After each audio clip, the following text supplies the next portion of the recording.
கன்னியாகுமரி மாவட்டம் நாகர்கோவிலில் நூலகங்கள் மூலம் புத்தகங்களை வாசிக்கும் பழக்கத்தை ஊக்கப்படுத்தும் வகையில் சிறப்பு பயிற்சி முகாம் நடைபெற்றது. அரசு பள்ளி தலைமை ஆசிரியர்கள் ஏராளமானோர் இதில் கலந்து கொண்டனர். முதலமைச்சர் செல்வி ஜெயலலிதா உத்தரவின்படி மாணவர்களின் பொது அறிவை ஊக்கப்படுத்தும் வகையிலும் புத்தகம் வாசிப்பு பழக்கத்தை மேன்மைப்படுத்தவும் தமிழகம் முழுவதும் மாவட்ட நூலகங்களில் சிறப்பு பயிற்சி முகாம்கள் நடத்தப்பட்டு வருகின்றன. அதன்படி கன்னியாகுமரி மாவட்டம் நாகர்கோவிலில் அரசு நூலகத்தில் வாசிப்பு பயிற்சி முகாமை மாவட்ட முதன்மை கல்வி அலுவலர் திரு ஜெயக்குமார் தொடங்கி வைத்தார். முகாமில் அரசு தலைமை ஆசிரியர்கள் பலர் கலந்து கொண்டனர்.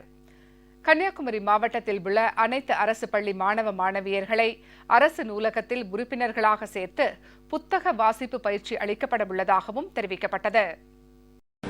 மாண்புமிகு தமிழக முதல்வரின் ஆணைப்படி அனைத்து பள்ளிகளிலும் காலை மாலை நேர சிறப்பு வகுப்புகள் நடைபெற்று வருகிறது.